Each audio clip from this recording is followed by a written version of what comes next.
হঠাৎ করে আমার বন্ধু শান্ত ঢাকা থেকে আগত, তাকে স্টেশন থেকে রিসিভ করতে গেলাম আমি আর আমার বন্ধু হাতনুর।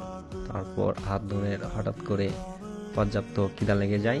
খিদা লাগার পরে আমরা সরাসরি চলে আসলাম আনন্দ হোটেলে। দেন এখানে ভালো নানগিল পাওয়া যায়, সন্ধ্যার দিকে অত্যন্ত ভালো মানের নানগিল পাওয়া যায়। তারপর আমরা খেতে আসলাম। দেখতে পাচ্ছেন সামনে আছে আমার বন্ধু হাতনুর, এই মুহূর্তে মিনুর পিকে আছে। এই যে দেখতে পাচ্ছি আমার সামনে খাবার, এই যে আমার বন্ধুরা অত্যন্ত খুশি যারা নানগিল খেতে আসে। এই আনন্দ হোটেলের নানগিল অত্যন্ত ভালো হয়ে থাকে, মোহনগঞ্জের সবচেয়ে বিখ্যাত। আমার বন্ধু হাতনুর অত্যন্ত খুশি। যাই হোক, বন্ধু ফার্স্ট টাইম আসছে নানগিল খাওয়ার জন্য, অত্যন্ত খুশি। দেন তারা আমাকে সালাদ খাওয়ার জন্য অনেক অনুরোধ করছে। দেন আমার সবচেয়ে ভালো লাগে নানগিলের সালাদটা, যা অত্যন্ত সুস্বাদু। আমি ম্যাক্সিমাম নান খেতে আসলে সালাদটাই ম্যাক্সিমাম খেয়ে থাকি বেশি।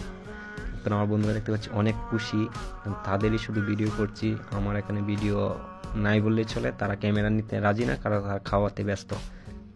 আমার হাতে ক্যামেরা দিয়ে তারাই খাওয়া শুরু করে দিল, আর আমি এখানে বসে বসে আছি। তারপর তাদের হাতে ক্যামেরাটা দিয়ে আমিও আসলাম খাওয়ার জন্য ক্যামেরার সামনে। বন্ধুদের সাথে আসলে সময়গুলা খুবই আনন্দ মুহূর্ত, আগের মতো আর কাটানো হয় না। অনেকদিন পর বন্ধুদের সাথে দেখা, এক একজন এক এক জায়গায় থাকি।